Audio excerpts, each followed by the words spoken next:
Welcome to the Plant Grow Reap podcast. Welcome, everyone. This is Plant Grow Reap, and I'm joined with Julie and Jasmin. And today Jasmin will be giving you some 10 to 15 tips to set up your day for success. So, Jasmin, what's your first tip? Yeah, so my first tip, which is one of the most important ones, is hydration. So what a lot of people don't know is we need to be drinking at least 2 to 3 litres of water a day. That's yeah, it does seem like a lot, but I can assure you that it is not as much as what everyone thinks. I know I've got a giant pink Frank Green water bottle that sits on my desk, which is 2 litres. So that's a nice reminder of, yes, keep drinking water throughout the day. Things like coffee, tea do count towards your daily intake. So rest assured your coffee counts. That's a bit of a relief for everyone. But also things like coconut water and electrolytes are really good for replenishing the sugars and salts that are lost through exercise as well. Can I ask you, I've heard conflicting things about cold water and that it's better to drink room temperature or warm water. What's your take on that? I think it's personal preference. I personally prefer to drink warm water or room temperature water. I don't like cold water. That's not to say that I won't drink cold water. It's honestly up to you. You know your body better than me. Figuring out sometimes on colder days, I prefer to drink warmer water. Sometimes on warmer days, the colder water does seem more refreshing. So it's just personal preference. Cool, thanks. What about nutrition then? Yeah, so I will start this by saying I am not a nutritionist, so do not take me as gospel. What I mean by nutrition is I am lactose intolerant. Me eating a cheese board for lunch is not going to end well for me. I can assure you I'm going to get tired, I'm going to get bloated, and I'm going to be like, oh, I'm not so productive for the rest of the day. So when I talk about nutrition, just making sure you're making conscious decisions throughout the day in terms of your food. So for me, even though people in the office have heard me say, yeah, I've got mac and cheese today, I can assure you it is vegan and gluten-free, so I can eat it. So you will not find me having a nap underneath my desk at any point during the day. So just being aware of that, making sure you're eating foods that are right for you. And if you know having a burger and fries for lunch is going to make you feel sluggish, maybe save that for the weekend or dinner. So that's what I mean by nutrition. I like to eat a lot of leafy greens, walnuts, berries, really good for brain food and brain power throughout your day. Awesome. Have you got any tips for people to be more aware of what their body needs and how it impacts them? Yeah, so just being conscious of how you feel after eating certain foods. So what we know is it can take up to 48 hours for a reaction to happen. So sometimes if you're bloated on Wednesday, it could actually be as a result of something that you've eaten on Monday. So for example, I can't have foods high in fructose. So I know if I eat an apple, I may feel sluggish on Tuesday as opposed to right after I've eaten the apple. That's just because of the fructose content. So just being aware of what you're eating, and if you eat those foods all the time, you can sort of go, oh, maybe it is the apple. Today I'm not going to eat an apple, or I'm not going to eat an apple for a couple of days, and see sort of if that helps. But your body's generally got some really good indicators: bloating, fatigue. You'll notice it throughout the day. Anything you can do for like posture or anything throughout the day to refresh your body and refresh the stance? Yeah, so your posture is super important, especially when sitting at a desk. So your head weighs around 5 kilos, which is quite heavy. So I always tell people where you look matters. So when we're looking at our phones and our neck is sort of chin down like this, it's really not good because you've got 5 kilos weighing yourself down. So making sure that you're looking forward, your shoulders are down and back. It may feel a bit weird if you don't do that, because you're like, oh, this is weird and uncomfortable, because your muscles are like, well, we don't normally sit like this. But making sure your shoulders are away from your ears is a really good thing. So just shoulders down and back, making sure your ankles are a little bit forward from your knees, your legs are parallel to the floor, and as best as you can, making sure your elbows rest nice and easy on your desk so you're not straining or anything like that. And you've got to remember your PC hopefully is directly in front of you. So it's not like your phone where you really have to get that head tilt.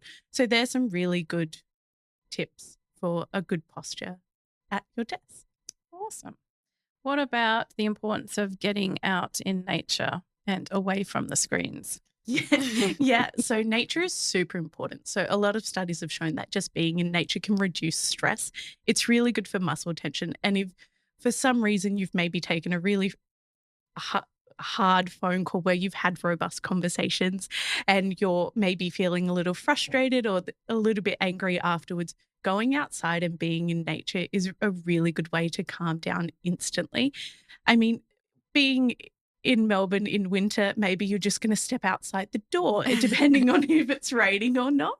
But definitely being outside is a really good way. And where possible, going for walks, just being outside. If it was summer, I would say go outside, put your feet in the grass and eat lunch on the grass. That's another really good one. But unfortunately, being winter, it's probably a little bit too cold for that. Awesome. Be my ideal time to go out.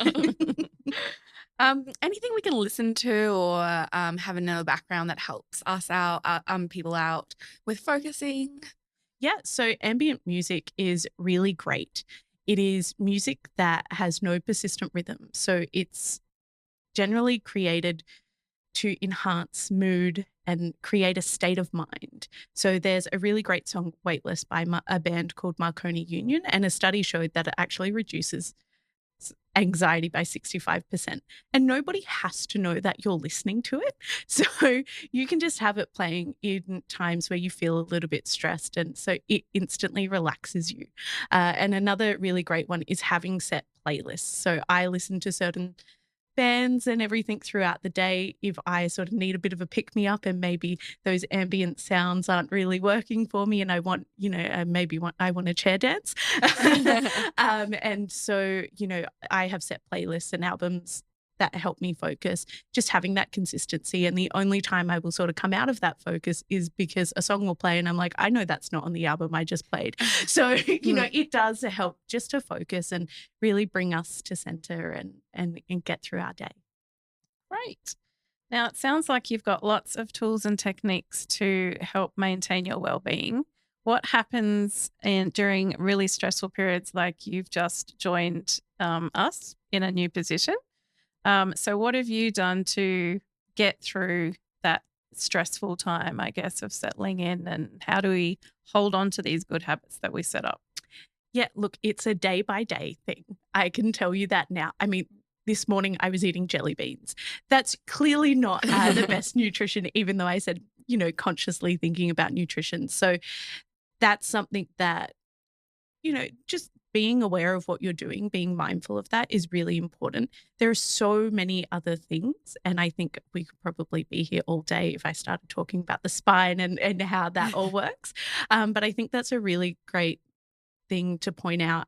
We have our circadian rhythm, and so which is just our natural sleep-wake cycle. So, it's our moods and things that the physical changes throughout the day that happen. And so most people, we go to bed at a certain time, we wake up at a certain time.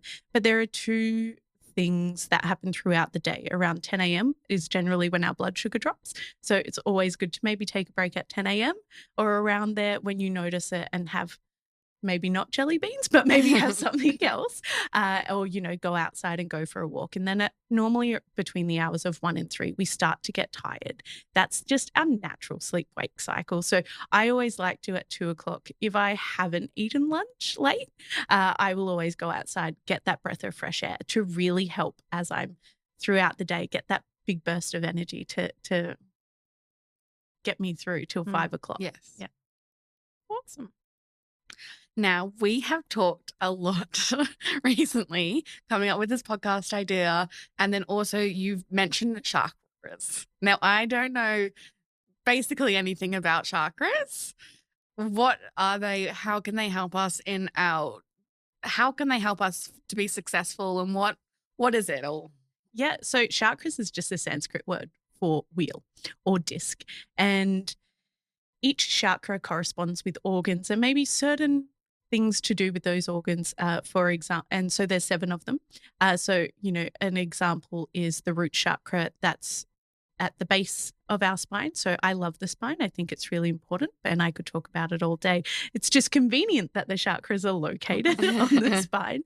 So you have your root chakra, which is the base. So and the color associated with it is red. So if you're maybe feeling a little bit, oh my God, I've got so much to do, and sort of a little bit all over the shop, whether it be physically or emotionally, depending on what's happening, sometimes wearing just a red shirt or writing in a red pen is really good, just to connect your mind and your body back to that chakra, to ground you into the earth and connect to yourself more.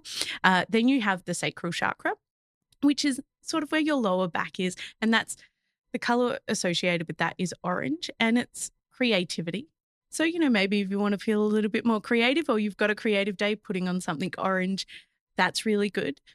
The next chakra is your sacral chakra. Not your sacral chakra, your solar plexus. There's so many S's.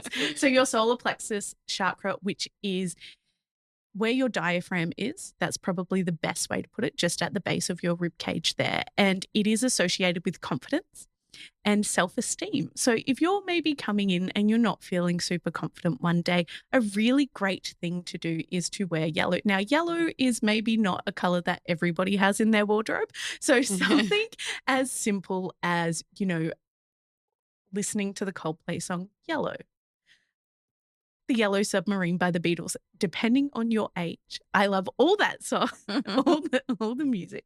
So that can just be something as simple as that. It doesn't have to be that you're wearing it and it's blaringly obvious. And once again, you don't have to tell people this is what you're doing and that's why you're wearing those colors. It could be even yellow nail polish.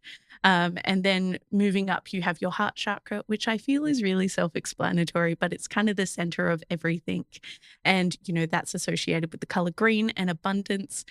And then we have our throat chakra, which is, once again, pretty self-explanatory, communication. So maybe if you're feeling a bit nervous, wearing the color blue can really help. I know I've done it, and I'm pretty sure, Julie, I've said to you a couple of times in the office, I'm wearing blue today because I know I have to talk a lot, and I want to make sure that I'm not mincing my words and I'm very clear on what I'm saying. And then moving up, you have your third eye chakra, which is for insight, and that it's the color associated with that is indigo. And then you have your crown chakra, which is violet or white. And that's just sort of like all being, all knowing almost. So it's like that's the best version of yourself. So, and they all run along the spine, which is really great. But that's for another day. I can talk about it for ages. So no, definitely wear whatever color you feel like. I know I wear pink a lot. I know it's not a chakra color, but I wear it because I like it. But I always pick the color pen that I feel like if it's I need my root chakra, be more in tune with that, I'll write with a red pen, and same with my heart chakra and whatever it may be. Awesome. Another great tool to tap into that self-awareness we were talking about, and really paying attention to what our body is telling us it needs or where we want it to go if we know that we've got something coming up. So really awesome information. What about, I know that you teach yoga. Yes. And that's an important part of your life. Tell us how that has impacted you and how you sort of incorporate that into your well-being routine. Yeah, so yoga is a very big part of my life. The way I see yoga, it is just connecting mind and body through breath and movement. That's essentially all yoga is. And there are different types of yoga. So I primarily teach a hatha style of yoga, which is more of a yang style.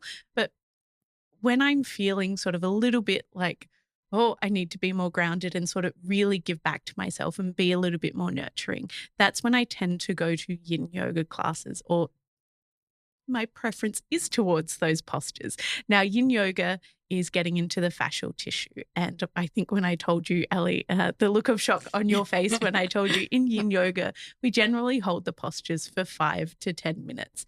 8 minutes is sort of the sweet spot. And the reason why that is because the fascial tissue, which is the white sort of netting almost that encompasses our muscles and holds them in place, that's what we're working into. And so it takes 5 to 8 minutes, 10 minutes longer holds to really get into that and see a shift.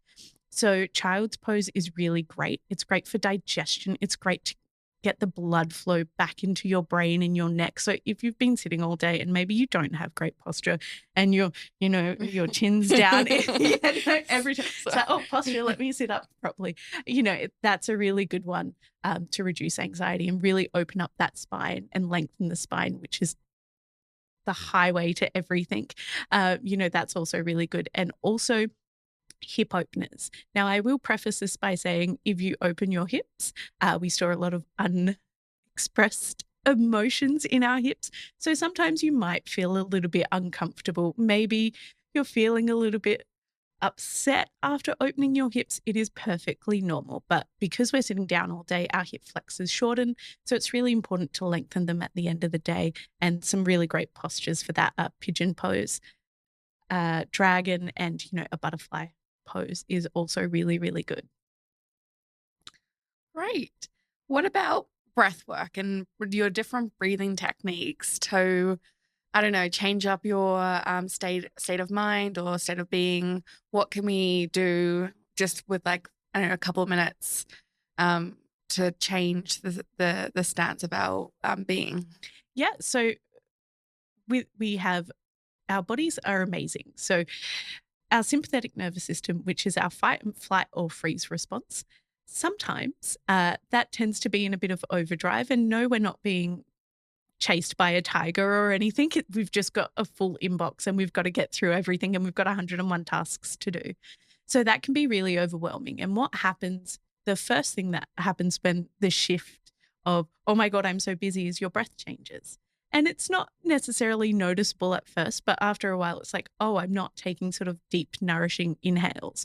So a really good way to calm your nervous system down and to bring balance is to inhale through your nose and exhale through your nose. So you can just start off really simple at your desk, breathing in for 4. Now, I will tell you 4 counts is 1, 2, 3, 4, not 1, 2, 3, 4. So, it is really taking the time to breathe in for 4, hold for 4, and then exhale for 4. And then as your breath starts to calm down and your body starts to change, and maybe, your shoulders become a little bit looser, you can take in longer breaths. So you can breathe in for 6, hold for 6, breathe out for 6. And once again, it's something that you can do at your desk that nobody has to know about. So if you're like, oh, I just need a minute, just 5 to 10 breaths will really help you to kind of recenter and get back to what it is you're doing, making conscious decisions.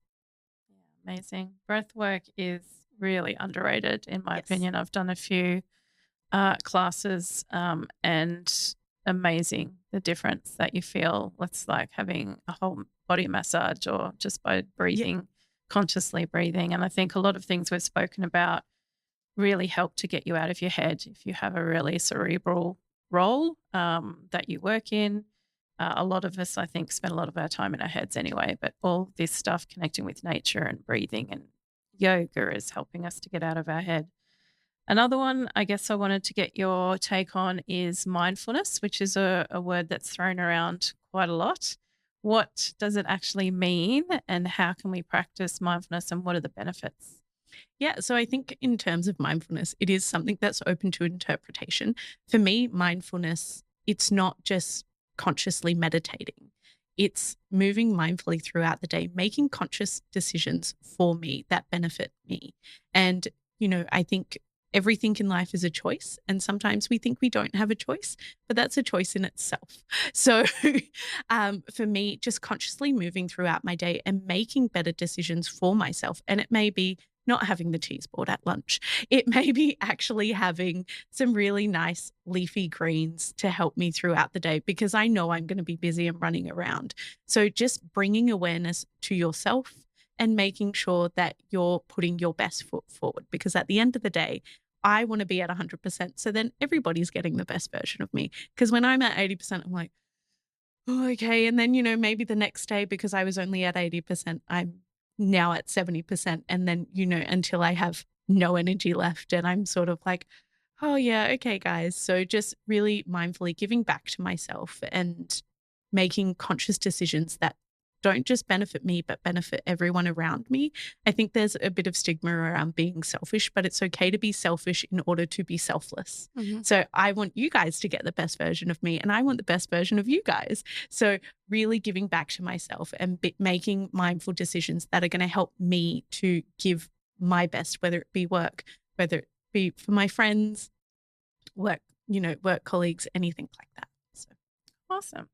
Now, I know you're dying to tell us about your love of the spine, and I think we have time. Yes. So give us a quick 5 minutes around why it's so special to you and what we need to look out for there. Yeah, I love the spine. The spine is very underrated. I think everyone should do exercises to strengthen their spine. What we are now finding out about the spine, there's so many studies being done, and it's like I can feel I'm getting so excited just because I get to speak about it. So the spine is really important. I mean, you've got your central nervous system, which is your brain and your spinal cords. So all the nerves run all along there. And so if you're kind of not really taking care of your spine, some things may happen and things may not be flowing as they should. And that's why, conveniently, the chakras, like I mentioned before, are located all along your spine. So maybe if you're having some lower back issues, maybe, think a little bit deeper. It's not just, I've got to stretch out my back. Maybe wear the color orange, see if that helps. Just kind of really connect with yourself. Maybe there's just a kink at the moment.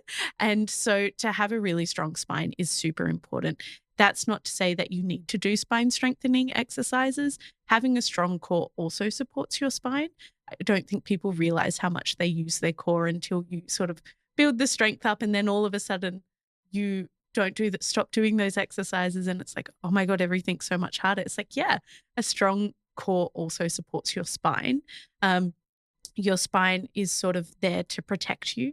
It's, all the way up, you've got your C-spine, your T-spine, your lower lumbar spine. And it's really important. You'll see people that have sort of bulging discs and, maybe have back issues or straining and everything like that. That all affects everything. And I look at the spine as a highway. So it's a highway to your brain. And if there's any kinks or anything happening like that, you got to repair them. And so having a strong spine is really important to me. I do spine strengthening whenever I can. It's part of the yoga that I teach and that I practice, which is commonly known as 26 and 2 now. They have a spine strengthening series in between that. And your spine loves backward bends and forward bends. And so there's times where I can look back and I can see the very back of the wall and it's like, oh my God, this is amazing.